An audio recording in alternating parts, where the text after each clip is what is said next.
지난 시간 야고보서 야고보서 1장 살펴보겠습니다. 지난 시간에 야고보서 어떤 교회에서 섬기고 싶으십니까? 이렇게 질문을 드렸었는데요.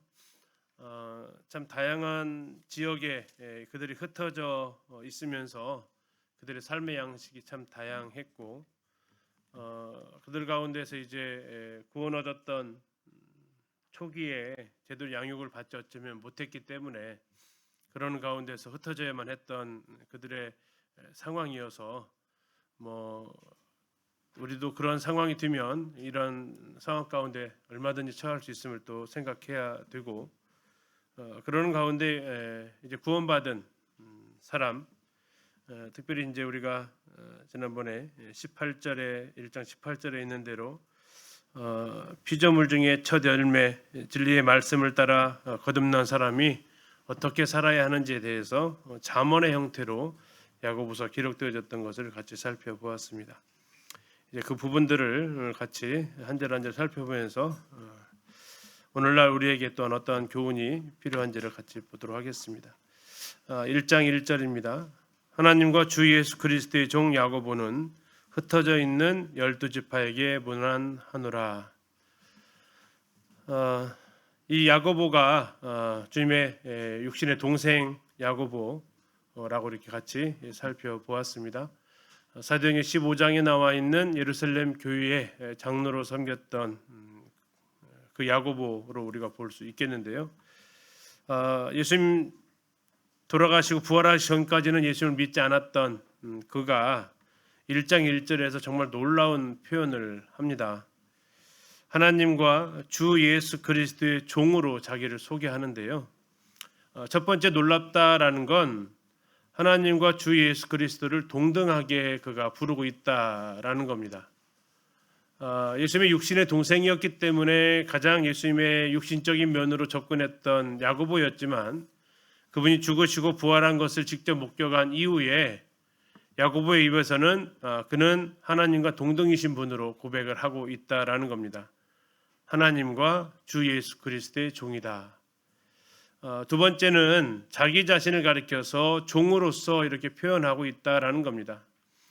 어쩌면 그가 더 하고 싶었던 건 예수 그리스도의 동생, 형제 이렇게 표현할 수도 있었을 만한데 자기의 관계성을 부각시키기 위해서 그러나 주 예수 그리스도의 신성을 알았던 그는 감히 그렇게 표현할 수 없었고 자신을 그분의 종으로 동생이 아닌 예수 그리스도의 종으로서 표현하고 있다라는 거죠. 결국 우리가 예수님을 발견하게 되면 두 가지를 우리는 깨닫게 된다라는 겁니다. 하나는 예수 그리스도 그분이 누구신가 그리고 나는 누구인가 하는 그 길목 앞에 서게 되는데 지금 야고보가 그렇다 하는 거죠. 예수 그리스도 그분은 하나님이십니다. 나는 그분의 종입니다. 라는 것이 그의 첫 줄의 고백이었습니다. 두 번째는 이 편지의 수신자가 기록되어져 있습니다. 흩어져 있는 12지파. 여기서 이제 흩어지다 해서 흔히 우리가 많이 들어본 디아스포라라고 이렇게 이런 흩어져 있는 사람들에 대한 단어가 떠오르는데요. 흩어졌다라는 건 네 발로 걸어간 게 아니고 쫓겨간 것이죠. 자발적으로 간 게 아니라 수동적인 외부의 힘에 의해서 밀려간 상황을 보여주고 있습니다. 결국 그것은 그들이 처한 상황이 이렇게 편안하지도 않고 또 윤택하지도 않고 어려운 가운데 있었다라는 것을 대변해주는 단어가 흩어졌다라는 거고요. 다음에 12지파라는 단어에서 볼 수 있는 것은 이것은 이방인들이 아니라 유대인들이었다라는 걸 생각하게 합니다. 사도행전 8장 1절에서 큰 박해로 인해서 그들이 흩어졌다라고 나오는데 그 여파로 그들은 이렇게 흩어져서 신앙생활을 해야만 했던 사람들이었고 그들은 12지파 유대인들 초기에 구원받았던 사람들. 그리고 2장에서 우리가 보았던 대로 회당이라는 단어가 나와 있어서 유대인들이 초기에 믿음을 고백하고 아직 교회가 이렇게 분리되어지지 않은 그런 상황 가운데 있었던 정말 초기의 성도들의 모습을 보여주고 있습니다. 사도 바울의 패턴과는 확연하게 다르다라는 걸 볼 수가 있죠. 사도 바울은 2절에 보통 뭘 썼습니까? 은혜와 평강이 너에게 있을지어다. 보통 이렇게 시작하는데 야고보서는 그런 패턴이 전혀 아니죠. 자, 2절에서 바로 시작합니다. 네 형제들아. 총 15번의 네 형제들아가 이렇게 형제들아가 나오는데 이제 시작부터가 바로 그렇게 고백을 하고 갑니다. 형제들아 너희가 여러 가지 시험을 당하거든 온전히 기쁘게 여기라. 참 쉽지 않은 표현입니다. 좋은 일 만나면 기쁘게 여기라라는 건 뭐 쉬운 일인데 지금 어렵게 살고 있는 사람들한테 고난 가운데 있는 성도들한테 지금 힘들어서 한숨 쉬는 형제들한테 옆에 가가지고 지금 뭐라고 한 거와 똑같아요? 뭐라고 하고 있어요? 기쁘지? 아유 행복하겠다 라는 듯한 표현을 한 거죠. 그러면 뭐라고 하시겠어요? 염장 지르냐 뭐 이렇게 우리가 보통 한다거나 그럼 너도 한번 당해보지 뭐 한다거나 이렇게 우리가 표현하기 쉬운데 지금 야고보가 이렇게 흩어져서 어려운 가운데 있는 그들에게 했던 첫 번째 조언은 기쁘게 여겨라라는 표현이었다라는 겁니다. 어쩌면 그 이유가 왜 그럴까? 어쩌면 그들에게 있어서 이 시험이라는 단어는 이 테스트, 환난, 정확한 표현은 여기서는 아마 시련이라고 번역하는 게 조금 더 잘된 번역을 할 수 있지 않나 싶습니다.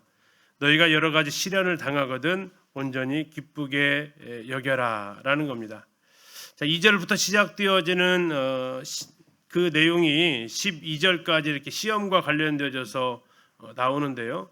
여기에 나오는 시험은 시련에 해당되어지는 단어, 영어를 번역할 때 시련으로 번역하면 조금 더 이해하기가 쉬운 같은 시험이 아니라 하는 거고, 다음에 13절부터 17절까지 또 하나의 시험이라는 단어가 나오는데 거기에서 나오는 시험은 시련이 아니라 유혹이라고 이렇게 번역을 하는 게 더 좋은 이해하기에 가까운 번역이 될 것 같습니다.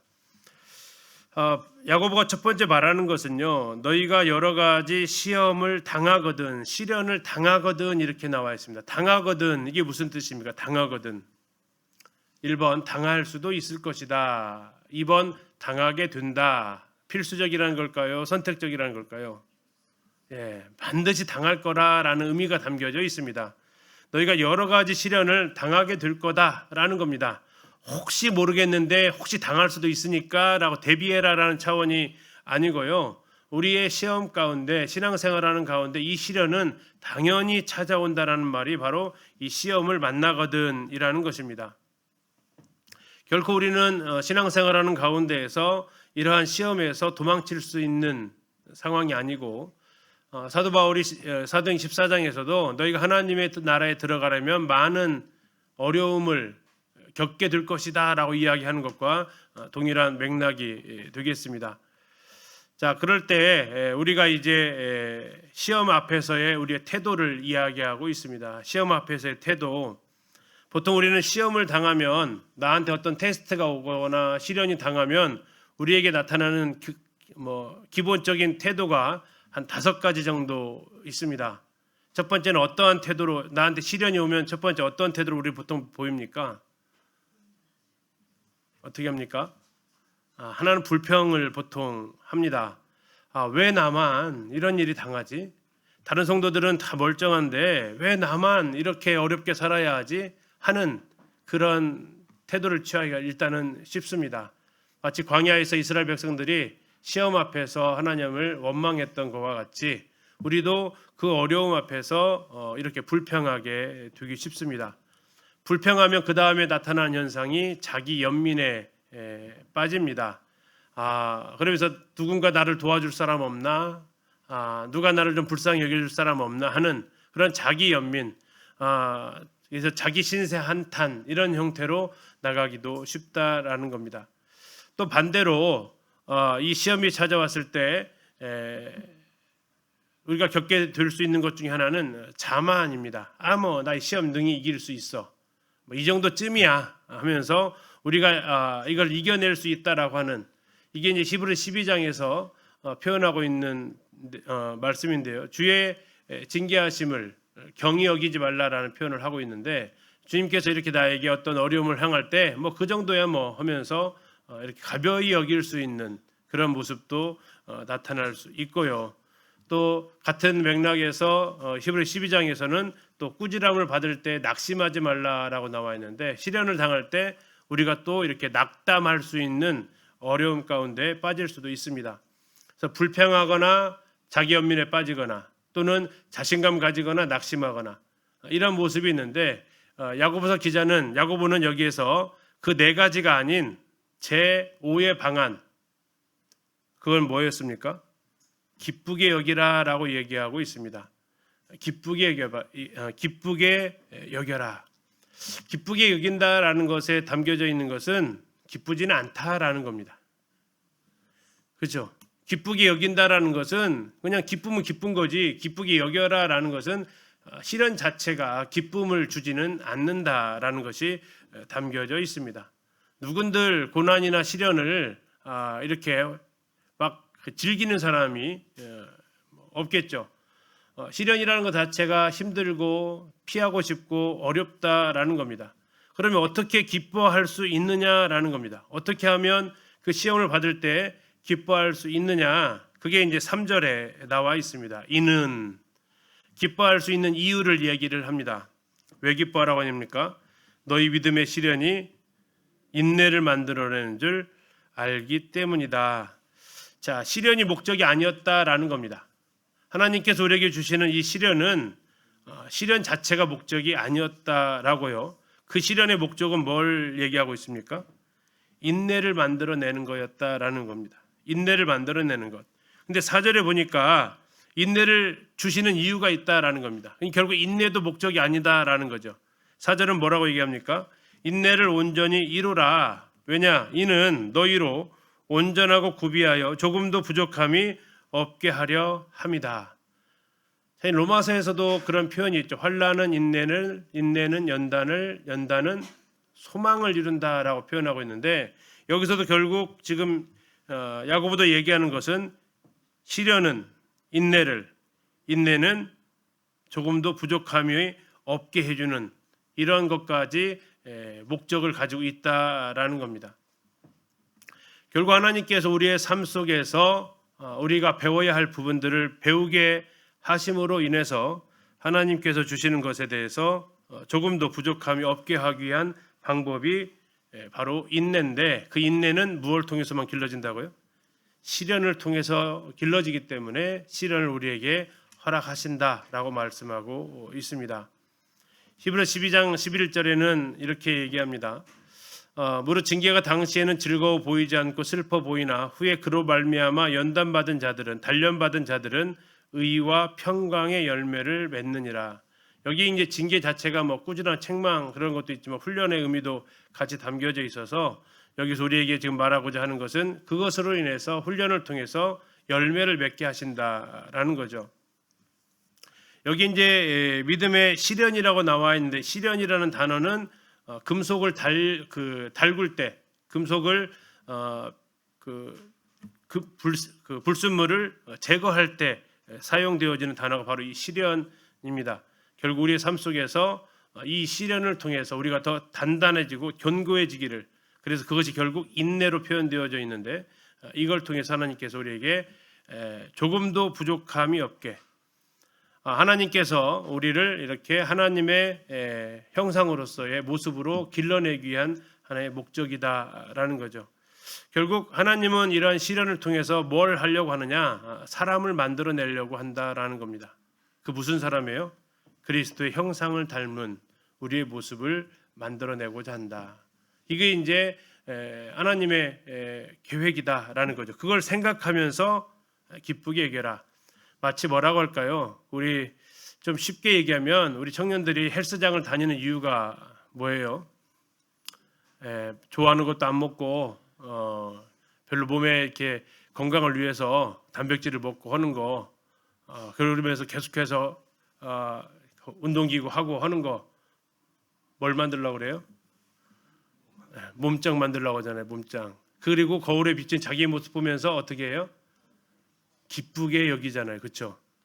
그들은 이렇게 우리 그 모습이 이것과 뭐 일치하지는 않지만 그 과정은 비슷해요. 그래서 그들은 자기 얼굴 앞에 비친 그 좋아 보이는 그 몸매를 보면서 지금 자기들이 수고했던 것들에 대해서 인내하고 있던 거죠. 그리고 자기 거울 앞에 섰을 때에 그 자기 비친 모습을 통해서 뭐라고 표현하고 여기는 그대로 한다면 온전하고 구비하여 부족함이 없다. 됐다. 이제 군살 하나 없이 참 좋은 몸매를 갖췄다.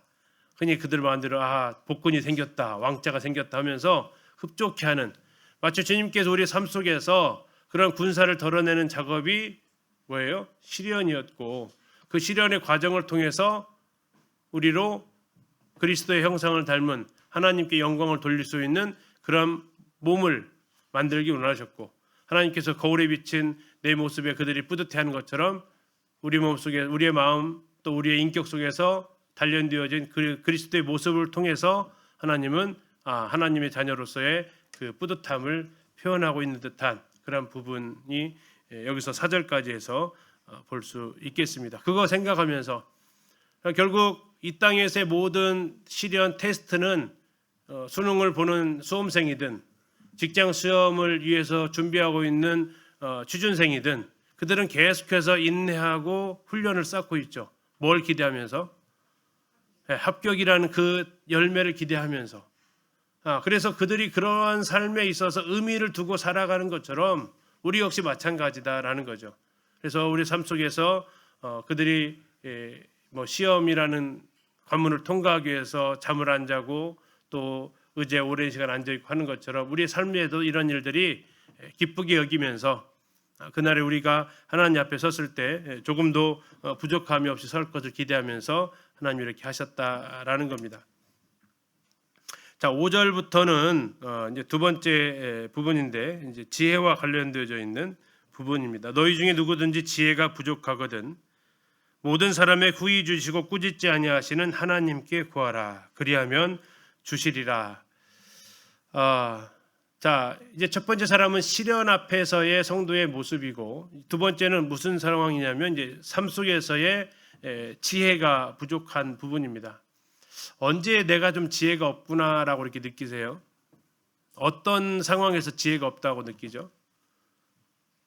삶의 문제 앞에서 보통 내가 지혜가 없다라는 걸 느끼게 됩니다. 평상시에는 그런 일이 별로 없어요. 아이들도 평상시에는 자기가 다 공부 잘하는 줄 안다고요. 그러다 언제 내가 공부 잘 못했네 언제 느껴요? 시험지 앞에 딱 설 때 이제 그때 비로소 느끼게 되는 거죠. 우리도 언제 지혜가 부족하다고 느끼게 되냐면 이러한 삶 속에서의 여러 신앙생활 가운데서의 문제 앞에 섰을 때 우리의 지혜가 없다라는 겁니다.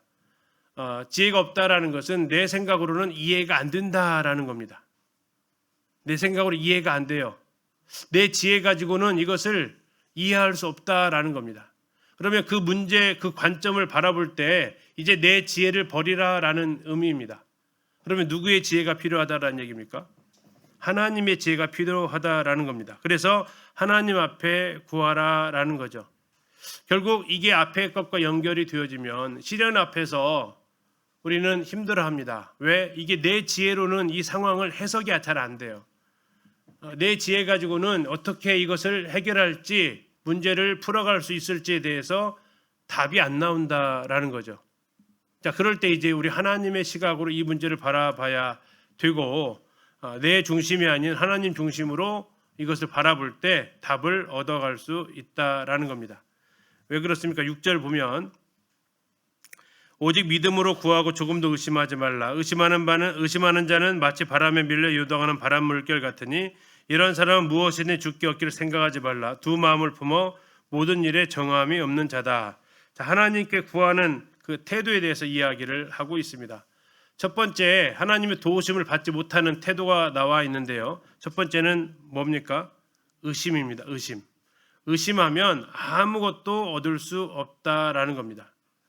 의심하게 되면 시련 앞에서 하나님의 선하심을 의심하게 되면 아무것도 우리는 여기에 대해서 풀어갈 방법을 찾아낼 수 없습니다. 두 번째는 또 뭐 하지 말라고 얘기합니까? 자, 의심하는 자는 마치 바람에 밀려 유동하는 바닷물결 같으니까 이스라엘 사람은 얻기를 생각하지 말라 얘기합니다. 하나님께서 우리에게 지혜를 주시는 데 있어서 이 지혜를 얻는 방법이 기도라고 얘기하십니다. 구하라라고 했잖아요. 지혜는 이 기도를 통해서 하나님 기도 주시겠다고 말씀하고 계시는데 그 하나님에 대한 바른 인식이 우리에게는 필요하다라는 겁니다. 5절에 보시면 그 하나님은 어떤 하나님으로 표현되어지고 있습니까? 모든 사람에게 후히 주시고 아끼지 아니하시는 분. 첫 번째는 하나님 앞에 의심해서가 안 되고 두 번째는 하나님에 대해서 바르게 알아야 한다라는 겁니다. 그것은 하나님은 지혜를 구하는 자에게 꾸짖지 아니하시는 분이다.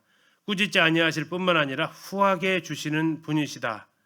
자, 이 가운데에서 이제 우리가 하나님이 주시는 지혜를 통해서 우리가 얻을 수 있다라는 겁니다. 그렇지 않다면 두 마음을 품어서 아무것도 얻을 수 없는 양다리 걸친 상황이 되어져서 해결할 수 없다라고 이야기하고 있습니다.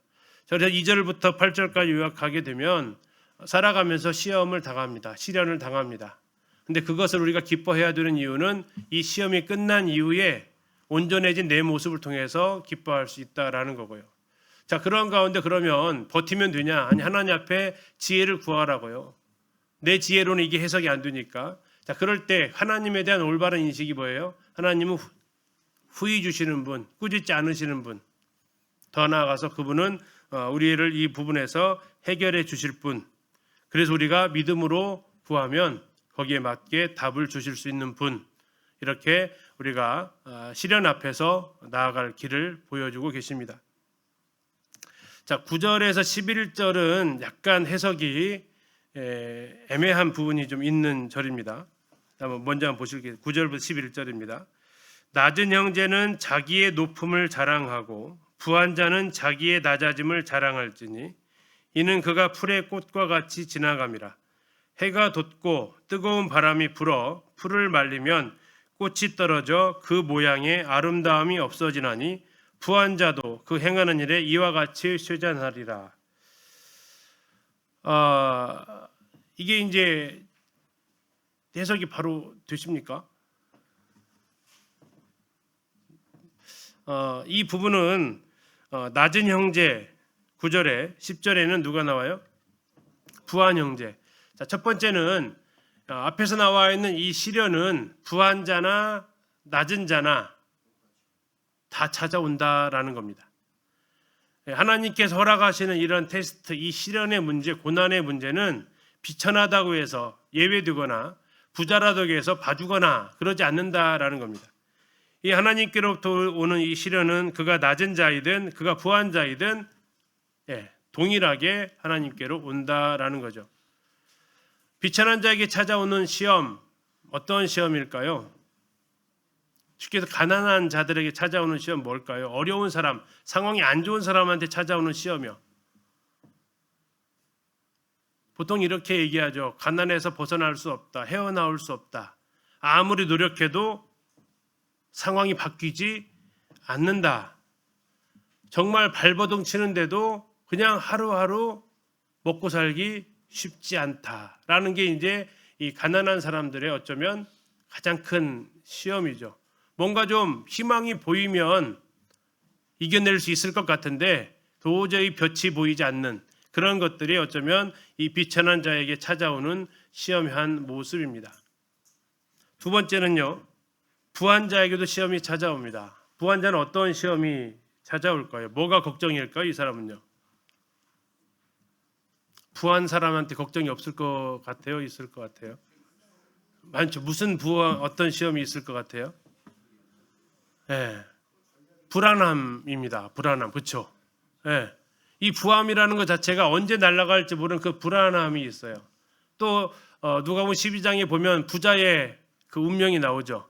창고를 막 더 짓겠다고 했는데 그 얘기 뭐라고 하나님 말씀하세요? 오늘 밤에 내용을 도로 찾을 거야. 정말 쉼없이 해가지고 자수성가 해가지고 이만큼 일으켰어요. 그런데 병원에 가서 검진 받아봤더니 뭐래? 암이래. 말기래. 이렇게 떨어지는 것 자체가 그에게는 엄청난 지금 시련이죠. 잘 나가던 일이 갑자기 부도가 나거나 또는 좋았던 건강이 갑자기 나빠지거나 이런 것들이 어쩌면 부한 자들에게 찾아오는 그런 시험의 형태가 될 겁니다. 결국 가난하든지 여기서는 지금 낮은 형제라고 표현하고 있습니다. 다음에 부하든지 여기 부한 자라고 표현되어져 있습니다.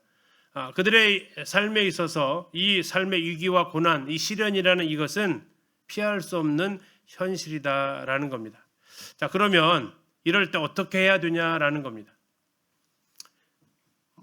첫 번째, 낮은 자가 할 것을 이야기합니다. 낮은 자. 자, 9절을 한번 보세요. 자, 그 낮은 자는 뭘 하라고 나와 있습니까? 자기의 높음을 자랑해. 아니, 낮은 사람이 뭐가 높음이 뭐 있어요? 경제적으로 힘든 형제들, 삶이 참 곤핍한 형제들에게 있어서 그들은 높음을 자랑하래요. 뭐가 높을까요? 현실이 높을까요? 그의 소망이 높을까요?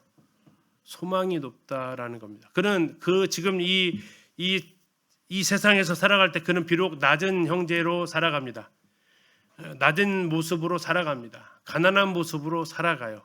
그가 자랑할 유일한 것은 그럼 뭐밖에 없습니까? 네, 자기에게 주어진 그 소망밖에 없다라는 겁니다. 자기에게 빌립보서 성도로 말하면 그래 내 시민권은 하늘에 있지. 그걸 가지고 뭐 하라고요? 자랑하라고요. 나 이래봐도 하나님의 아들이야. 하나님의 자녀야. 천국이 앞으로 내 집이야. 하는 그 소망을 가지고 살아가라라는 겁니다. 이 세상에서는 어쩌면 그가 자랑할 것은 아무것도 없을지 모릅니다. 그러나 성경에서는 그를 가리켜서 그리스도의 상속자요 하나님 아들과 같은 상속의 반열에 있다라고 이야기를 하고 있죠. 로마서에서 뭐라고 얘기합니까? 생각 가운데 현재의 고난은 장차 우리에게 나타날 영광과 비교할 수 없다. 그걸 가지고 뭐 하라고요? 자랑하라고 얘기하고 있습니다. 지금 낮은 거 가지고 현실을 보면서 한탄하거나 낭망하거나 하지 말고 짧다. 인생 짧다. 그러나 내 앞에 펼쳐질 그 영원한 세상은 길다. 영원하다. 그리고 그것은 이 땅의 삶과는 비교할 수 없는 놀라운 영광이다라는 그 영적인 축복. 지금은 내가 어찌할 수 없는 참 곤란한 가운데 살아가고 있지만 하나님께서 나를 위해서 예비하신 그 집, 그곳은 하나님의 영원한 그 나라다라는 겁니다. 그래서 우리들이 이 가난한 그리스도인의 삶에 있어서 상황은 바꿀 수는 없을지 모릅니다. 그러나 뭐는 바꿀 수 있어요? 내 마음은 바꿀 수 있다라는 겁니다. 비록 찬송가 가사 중 이런 가사가 있죠. 나 비록 뭘 디디고 살아요? 땅을 디디고 삽니다. 그러나 내 영혼 저 하늘을 꿈꾸며 사네. 이게 지금 9절에 나와 있는 낮은 형제를 향해서 권하는, 그래 너 낮은 위치에 있잖아. 그런데 앞으로 너에게 놀라운 높음이 있어. 예수님께서 하셨던 약속 중에 무릇 자기를 낮추는 자는 높아질 것을 말씀해 주고 있잖아요. 낮으면 낮을수록 더 높아질 것을 하나님 말씀해 주고 있는, 그걸 바라보면서 뭐 하라고요? 자랑하라고, 기뻐하라고. 그래서 2절로 말하면 기쁘게 여기라라고 하는 단어가 9절에서는 뭐라고 쓰였냐면 자랑하라라고 쓰여져 있다라는 겁니다. 자, 이제 그러면 10절로 가보겠습니다. 부한 자입니다. 부한 자는 뭘 자랑하래요? 이건 또 뭐죠? 이래서 좀 해석이 조금 어렵다라는 겁니다. 자, 부한 자는 자기의 뭘 자랑하라고요? 낮아짐을 자랑하래요. 부한 자가 낮아짐을 자랑한다라는 게 무슨 의미로 들리세요? 자, 부자는 소망을 어디에다 두기 쉽습니까? 자기 재물, 이 땅에, 자기가 보이는 이런 것에 소망을 두기가 쉽습니다. 그런데 낮아짐을 자랑한다는 것은 뭐냐면, 아까 그 사람이 처할 수 있는 시련이 뭐라고 그랬어요? 갑자기 건강이 안 좋아지거나, 믿었던 사람이 배신을 하거나 사기를 치거나, 그러면 무슨 일이 벌어져요? 흔히 말하는 대로 집에 빨간 딱지가 붙고, 또는 이제 병실에서 누워 지내야 되고, 이런 일이 찾아온다라는 거죠. 자, 그때 비로소 누릴 수 있는 하나님께로부터 오는 뭔가가 있어요. 뭐가 있을까요? 보통 그때는 한탄하게 되고 원망하게 되는데, 그때 하나님께 권하시는 거, 너 지금 부하냐? 때로 하나님 너를 낫게 하실 것이다. 이 시련이라는 거 그거잖아요. 부한 자에게 찾아오는 갑작스러운 시련, 그 앞에서 하나님이 시련을 허락하신대요. 자, 그것은 갑자기 병상에 누웠어. 잘 나가던 사람이, 건강하던 사람이, 사업 잘 되던 사람이 갑자기 사기를 당했어. 그럴 때 뭐 할 수 있게 돼요? 하나님을 바라볼 수 있게 되었다라는 겁니다. 실제로 많은 분들이 하나님을 대적하고 안 믿다가 그분에게 갑자기 병이 찾아오면 그 높고 높던 마음이 어떻게 돼요? 낮아져요. 그래서 나중에 그분들이 하는 고백이 뭐예요? 내가 안 아팠으면 죽을 때까지 하나님 모르고 살았을 겁니다. 내가 이 사업이 잘 나갔다라면 나는 정말 하나님 없이 살았을 겁니다. 그러나 이것이 오히려, 그 건강이 나빠진 것이 오히려 사업이 실패가 된 것이 나를 하나님께로 이끌었습니다. 그래서 지금 그가 뭘 자랑하고 있습니까? 자기의 낮아짐을 자랑하고 있다라는 겁니다. 잠시 있다가 뭐 부하게 살거나 건강하게 살거나 그거 의지하고 살아가다가 하나님 못 만나는 것보다 하나님께서 그걸 치셔서, 내가 나의 교만을 치셔서 그런 것들을 통해서 내가 하나님을 찾게 된 것, 그걸 통해서 지금 뭐 하라고요? 자랑하게 된다고요. 그 뒤에가 그게 나와 있잖아요. 그래서 10절 뒤에 보세요.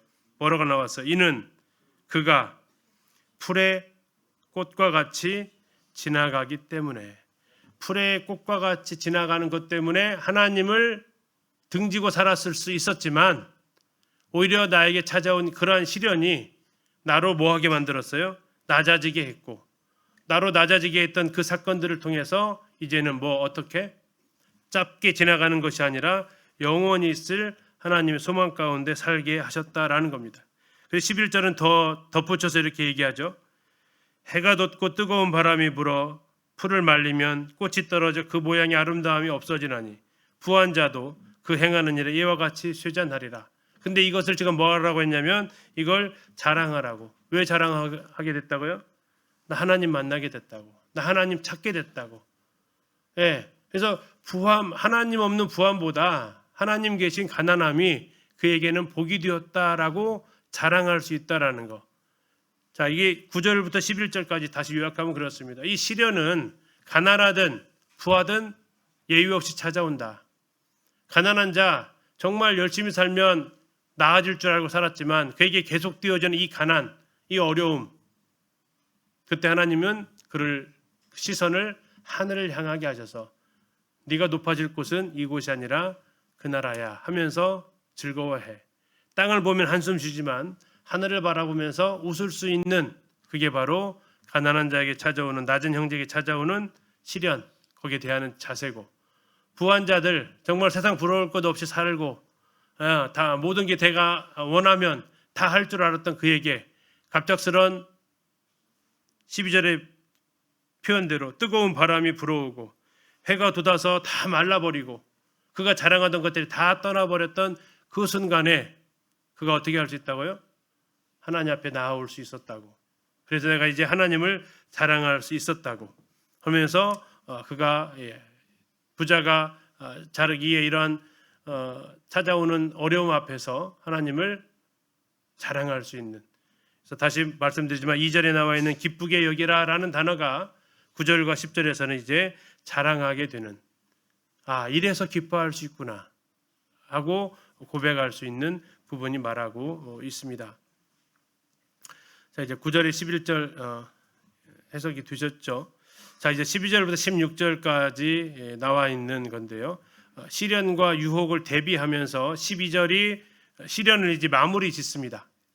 지금 2절부터 시작되어져 있던 이 12절까지 끝나고 13절은 시련에서 유혹으로 넘어가는 그런 과도기적인 모습이다라고 보시면 되겠습니다. 12절입니다. 시험을 참는 자는 복이 있나니 이는 시련을 견디어낸 자가 주께서 자기를 사랑하는 자들에게 약속하신 생명의 면류관을 얻을 것이기 때문이다. 자, 아까 이제 이 시험이라는 단어를 시련으로 번역하는 게 좋다겠는데 역시 시련이라는 단어가 나와 있습니다. 자, 이 시련을 뭐 한다고요? 견디어냈다라고 얘기합니다. 자, 고난을 통과했다라는 겁니다. 그에게 주어진 약속이 뭐라고 나와 있습니까? 무슨 면류관이요? 생명의 면류관이 약속되어져 있다라는 겁니다. 그래서 우리의 삶 가운데에서 좋아하고 기뻐할 수 있는 게 뭐냐? 시험에 대해서 2절에 도대체 시험을 당하는데, 시련을 당하는데 어떻게 기쁘게 여기느냐라고 문제를 제기한다면 12절에서 이렇게 얘기한다라는 겁니다. 시험이 왔을 때 참으면, 시련을 견뎌내면 주님께서 자기를 사랑하는 자들에게 약속하신 생명의 면류관이 얻을 것이다 라는 거죠. 앞에 말씀드렸지만 그렇게 수험생이라는 또 취준생이라는 어려운 시간을 그들이 이겨낼 수 있었다라는 건 합격이라는 그 두 단어일 겁니다. 자, 그걸 가지고도 그렇게 고생하는 것이 의미가 있고 보람이 있었다면 우리에게 찾아오는 이 시험이라는 단어를 통해서 우리에게는 합격이라는 두 글자가 아니고 6글자가 기다리고 있다고 얘기하죠. 이게 뭐예요? 생명의 면류관. 생명의 면류관을 그날에 쓸 것을 생각하면서 지금 당하는 그 시련 앞에서 좌절하거나 낭망하지 말고 하나님 앞에 지혜를 구하면서 이겨내라, 견디어내라, 참아내라 라고 지금 이제 권면하고 있습니다. 흩어져 살기 때문에 겪어야만 했던 그들의 고통의 모습이 2절부터 12절까지 잘 나와 있죠. 그러면 사람들이 이렇게 어려움만 당하느냐? 아니죠. 13절부터 그들은 달콤함도 경험하게 된다라는 겁니다. 13절부터 나와 있는 이 단어는 12절에 나와 있던 시련하고는 전혀 차원이 다른 겁니다. 13절입니다. 사람이 시험을 받을 때에 내가 하나님께 시험을 받는다 하지 말지니 하나님은 악에게 시험을 받지도 아니하시고 친히 아무도 시험하지 아니하시느니라. 자, 여기서 말하는 시험은 앞에서 말했던 시련이 아닙니다. 고난이 아닙니다. 연단이 아닙니다. 여기서 말하는 시험은 뭐예요? 유혹이라고 번역하시면 이해하기가 쉽습니다. 그래서 13절에다가 시험이라는 단어 4번이 나오는데 거기다 유혹을 넣어서 읽으면 훨씬 더 이해가 쉽습니다. 사람이 유혹을 받을 때에 내가 하나님께 유혹을 받는다 하지 말지니 하나님은 악에게 유혹을 받지도 아니하시고 친히 아무도 유혹하지 아니하시는 분이시다라는 의미가 되겠습니다. 유혹은 하나님으로부터 온다고요? 전혀 아니다라는 겁니다. 하나님은 유혹을 하시지 않을 뿐만 아니라 유혹을 받지도 않으시는 분이시다. 다시 말하면 아까 기도할 때도 이 기도의 대상이 누군지를 정확히 알아야 된다고 했잖아요. 꾸짖지 아니하시고 후히 주시는 분. 그런데 이 유혹의 대상도 우리가 오해하지 말라라는 겁니다. 하나님이 아니다라는 거예요. 유혹의 정체가 하나님 아니래요. 그러면 뭐냐? 유혹의 정체 14절입니다. 오직 각 사람이 유혹을 시험을 받는 것은 정체가 나왔습니다. 뭡니까? 욕심에 끌려서 미혹된 것이다. 그래서 욕심이 잉태를 했고 욕심이 잉태해서 죄가 태어났고 죄가 점점 자라서 결국 사망에 이르게 된다라는 겁니다. 그래서 얘기하는 것이 뭡니까? 16절 내 사랑하는 형제들아 제발 뭐하지 말라고요? 속지 말라라는 겁니다. 자, 13절에서는 유혹을 오해하지 말라. 하나님께로부터 온 거 아니다. 시련이나 이런 것들은 하나님께서 주시는 것이 해당이 되지만 유혹은 아니다라는 겁니다. 자, 그런데 사람이 왜 그러면 시험을 받을 때에 하나님한테 받았다, 하나님이 나를 이렇게 유혹했다라고 한 이유가 뭐냐? 사람이 제일 편한 것은 책임을 넘기는 겁니다. 내가 연약해서 한 게 아니라 하나님이 그렇게 하셨어. 하나님 이런 고민하게 만들어서 이렇게 떠넘기는 것이 자기가 가장 편하게 이 상황을 핑계댈 수 있는 방법이기 때문에 그들은 이 모든 책임을 하나님께 떠넘기려고 했다라는 겁니다. 13절에서. 그러나 하나님은 그 근본이 너희의 욕심이다. 그 뿌리가 너희의 욕심이다라고 이야기를 하고 있습니다. 그리고 15절 욕심이 잉태한즉 죄를 낳고 죄가 장성한즉 사망을 낳습니다. 자, 욕심이 뭘까요? 내 마음에 품은 어떤 그 욕망, 하고자 하는 것 이런 것들이 이제 심겨지게 됩니다. 이것을 우리는 걷어내야 되는데 뿌리쳐야 되는데 욕심을 뭐 했다고 나옵니까? 잉태했다라고 나옵니다. 잉태했다라는 것은 이제 그 안에서 자라가고 있는 모습이죠. 다시 말하면 요한복음 13장에서 가룟 유다의 마음에 예수를 팔려는 생각을 사탄이 어떻게 했다고 나와요? 집어넣었다라고 나와요. 그럼 유다가 할 수 있는 방법은 두 가지예요. 하나는 생각을 털어내거나 또 하나는 생각을 마음에 묵상하거나. 자, 가룟 유다의 선택은 뭐였어요? 그 생각을 품었다라는 거죠. 그래서 사도 요한복음 13장 그 뒷부분에 갔더니 이제는 사탄이 그 안에 들어가게 됩니다. 자, 여기서도 지금 그 과정이 나오는데요. 자, 사람은 욕심이 그냥 본능적으로 생길 수 있어요. 아, 갖고 싶다. 근데 거기서 끝나는 게 아니라고요. 욕심이 잉태하면 뭐를 해요? 갖고자 하는 방법을 찾아내기 시작을 해요. 저걸 내 것으로 만들려고 하는 여러 가지 계획을 세우기 시작을 한다고요. 그건 지금 뭐를 한 거예요? 욕심이 잉태했다고요. 욕심이 잉태했어요. 자, 그러면 저걸 갖고 싶어. 저걸 내 것으로 만들고 싶어. 그러면 이제 뭘 하기 시작해요? 욕심이 잉태하면 죄를 져요. 죄라는 게 뭐예요? 하지 말라는 것을 하는 거. 금지된 것을 하려고 하는 것이 죄인데 바로 이제 내 마음에 저걸 갖고 싶다라는 걸 합법적인 것이 아니라 하나님이 금하신 방법을 통해서 저걸 소유하고자 하는 그러한 계획을 세우고 행동으로 옮기게 된다라는 겁니다. 그것을 생각했고 그냥 그냥 갖고 싶다 이게 아니라 저거 어떻게 하면 가질 수 있지? 어떻게 하면 내 것으로 만들 수 있지? 하면서 계획을 세우고 그걸 가지고 이제 실행에 옮기게 되죠. 실행에 옮기게 되면 이제 무슨 일이 벌어진다고요? 죄가 장성한즉 사망을 낳아요. 자, 이런 것들이 이제 계속 반복이 되어지고 더 심해지고 하게 되면 결국 심판이 그를 기다리고 있다라는 겁니다. 그래서 우리말에 꼬리가 길면 잡힌다. 예. 한 번으로 만족하나? 아니죠. 됐네?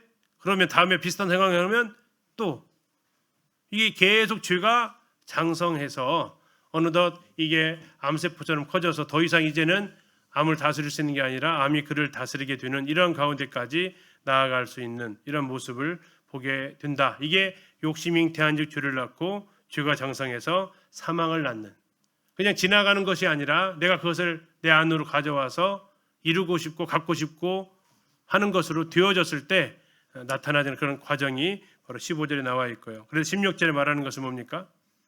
내 사랑하는 형제들아 속지 마라. 자, 이러한 일들이 누구 안에서 일어난다는 거예요? 구원받은 사람, 구원 안 받은 사람? 구원받은 나에게서도 일어날 수 있다라는 겁니다. 속지 말라라고 얘기합니다. 결국 속인다라는 거죠. 누가 속일까요? 요한복음 8장 44절에서 너희는 너희 아비 마귀에게서 났다라고. 그는 누구라고 얘기합니까? 그래서 거짓의 아비라고 나오죠. 에덴 동산에서 하와를 속였잖아요. 그래서 인간의 첫 죄가 그런 의도적인 하나님 앞에 반역이 아니라 속아서 생긴 거거든요. 네가 그것을 먹는 날에는 뭐가 된다고요? 하나님과 같이 될 것이다라는 그 말에 속아버렸다고요. 그래서 그렇게 죄가 온 인류에게까지 영향을 끼쳤다고요. 오늘날 나도 뭐 할 수 있다고요? 속을 수 있다. 속을 수 있다.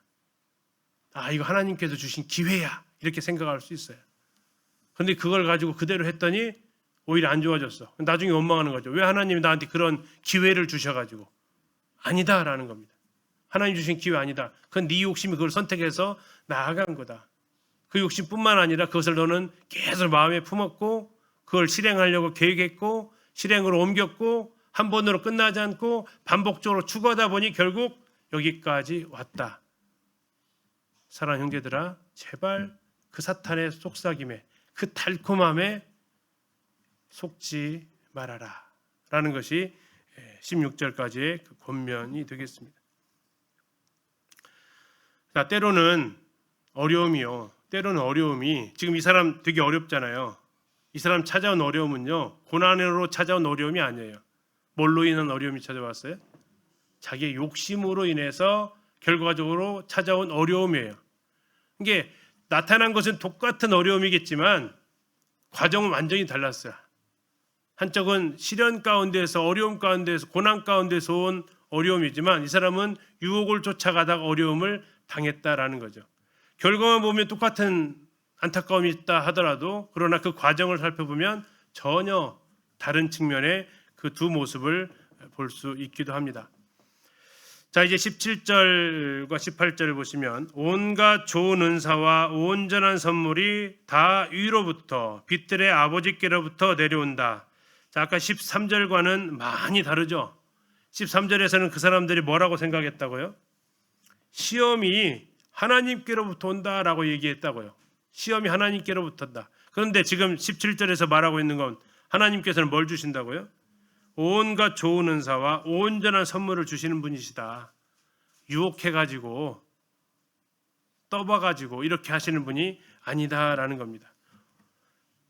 자, 위로부터 또 빛들의 아버지께로부터 내려오나니 하나님은 아버지는 변함도 없으시고 회전하는 그림자도 없으시다. 자, 하나님이 어떠하신 분인지에 대한 표현이 나와 있습니다. 그분은 우리를 유혹하시는 분이 아닙니다. 그분은 또한 우리가 고난당하는 것을 목적으로 삼는 분도 아니십니다. 자, 유혹과 시련 앞에서 우리는 잘못 생각하기 쉽다라는 거예요. 하나님은 나를 힘들게 하시는 분, 하나님은 나를 고통스럽게 하기 원하시는 분, 때로는 하나님은 나를 유혹해가지고 너무나 이렇게 하시는 분, 그거 아니다라는 겁니다. 시련도 하나님께서 주시고자 하시는 것은 온갖 좋은 은혜의 선물과 온전한 선물이다. 하나님 우리에게 주시고자 하시는 것이 선하신 분이니까 모든 좋은 것들이 다 하나님께로부터 오시는 분이시다라고 지금 이야기를 하고 있습니다. 이 아버지는 모든 것의 근원이신 또 창조주이심을 표현하고 있는 것이 이제 빛이라는 존재인데요. 바로 그것을 이야기하고 있습니다. 그는 변함도 없으시고 회전하는 그림자도 없다. 변함이 없다. 회전하는 그림자도 없다. 자, 그러나 우리가 알고 있는 이 지구는 회전합니까? 안 합니까? 태양은요?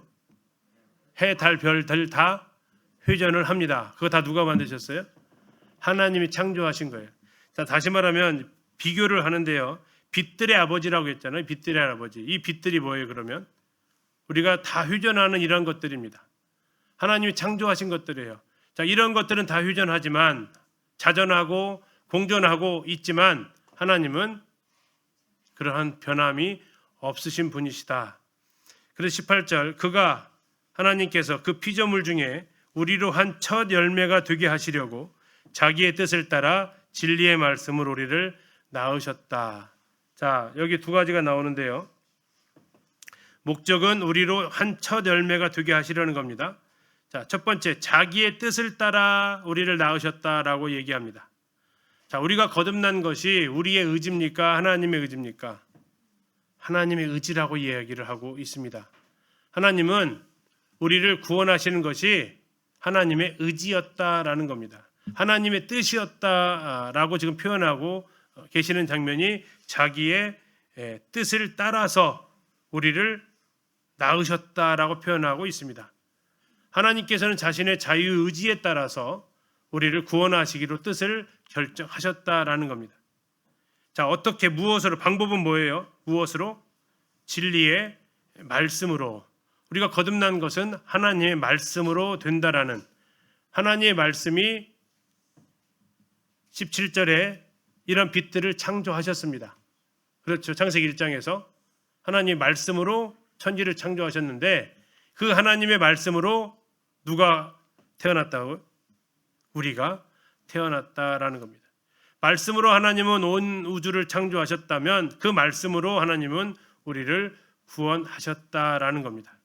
자, 그런데 그 과정 속에서 뭐가 표현되어지고 있습니까? 자기의 뜻을 따라 진리의 말씀 우리를 낳게 하셨는데 그 목적이 나와 있어요. 목적. 뭐 하려고요? 첫 열매가 되게 하시기 위해서. 첫 열매가 되게 하시기 위해서. 첫 열매는 성경에 첫 열매 누구 거라고 나와 있죠? 네, 하나님 것이 첫 열매입니다. 그래서 곡식도 첫 열매 하나님께 드려야 했고 초실절이라고 하죠. 다음에 동물 중에서도 첫 태어난 것은 하나님 거라고 했습니다. 맏아들도 하나님 거라고 얘기했죠. 여기서 이제 이 첫 열매가 무슨 뜻이냐? 보통 세 가지 뜻이 있다라고 얘기를 합니다. 첫 번째, 아까 방금 말씀드린 대로 처음 익은 거, 이 의미가 첫 열매에 해당이 됩니다. 다시 말하면 이 야고보서를 읽는 성도들이 초기에 구원받았던 성도들입니다. 그래서 첫 열매입니다. 가장 최초로 구원받았던 사람들, 사도행전 2장 3장에서 그들 구원받았던 사람들 흩어져서 나갔잖아요. 결국 이들이 바로 처음으로 구원받았던 의미에서의 첫 열매에 해당이 됩니다. 두 번째는 하나님께서 이 첫 열매는 하나님 앞에 예배의 제물로 사용이 되어졌는데 그 처음으로 드려지는 것, 그것은 앞으로의 모든 것이 다 하나님의 것이다라는 뜻을 가지고 있습니다. 11조도 그런 의미를 가지고 있고 첫 곡식을 드리는 것도 그런 의미를 같이 가지고 있는데요. 다시 말하면 이 모든 것이 다 하나님 것이다라는 그 고백이 담겨져 있고 로마서 12장에서는 뭐라고 얘기합니까? 너희 몸을 거룩한 산제물로 하나님 앞에 드리라라고 말씀하고 있는데 역시 하나님 앞에 그렇게 드려지는 예물이다 라는 의미로서의 첫 열매가 있습니다. 그리고 이제 첫 열매를 하나님 앞에 드리는 또 하나 이유는 이 첫 열매가 우리도 이런 비슷한 이스라엘과 참 비슷한 점이 많은데 들성부른 나무는 뭐부터 한다고 그래요? 떡잎부터 알아본다라고 하죠. 처음 익었던 열매가 이렇게 풍성하게 열렸어요. 추수를 했어요. 그러면 추수 마지막까지 추수의 과정은 어떨까요? 아주 풍년이 들었다라는 그런 고백이 바로 이 첫 열매에 담겨져 있습니다.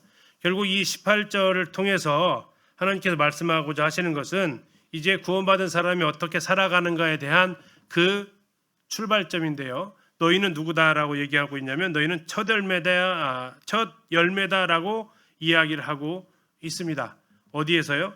그리스도 안에서 그 피조물 중에서 어떻게 하나님의 뜻을 따라서 진리의 말씀으로 우리가 태어난 첫 열매다.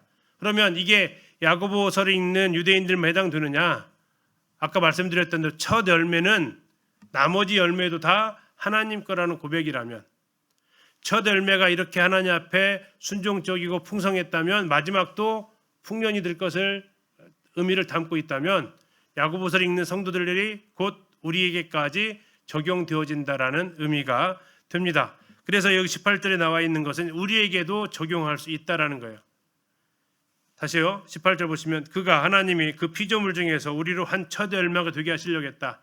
이걸 읽는 야고보서를 읽는 12지파 유대인들에 대한 1차적인 해석이라면 그 첫 열매가 가지고 있는 의미가 그냥 여기까지만 하나님 거고 나머지는 우리 거예요라는 개념이었다면 이건 야고보서 성도들 거지 우리와는 관계없어요라는 개념이 되겠지만 첫 열매를 하나님께 드렸다라는 건 나머지 것도 하나님 것이다라는 의미, 또 첫 열매가 풍성했다면 나머지 것도 풍성할 것이다라는 그런 믿음, 이것이 연결되어져 있기 때문에 야고보서를 읽는 12지파도 해당이 되지만 누구도 지금에 이르기까지 아직 추수가 다 안 끝났으니까 우리까지도 하나님 앞에 드려지는 그 열매의 모습으로 하나님 앞에 어떻게 살아갈 것인가를 지금 말해주고자 하는 것이 18절로 이렇게 나와 있다라는 겁니다. 그래서 19절부터는 다시 말하면 이러한 의미입니다. 19절부터 이제 5장까지 쭉 뭐가 나가냐면 첫 열매로서 어떻게 살 것인가 하는 겁니다.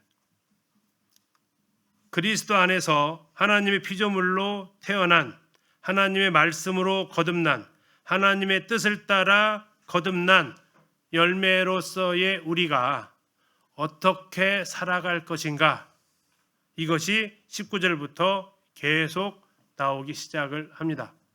그리고 앞에는 첫 번째 이것을 읽었던 사람들, 시련 가운데 있었던 사람들, 시험 가운데 있었던 사람들에게 하나님께서 먼저 이 부분에 대해서 오해하지 않도록, 속지 않도록 이야기를 하면서 그 가운데서 가난한 자, 부한 자, 다시 말하면 말씀을 들을 수 있는 준비.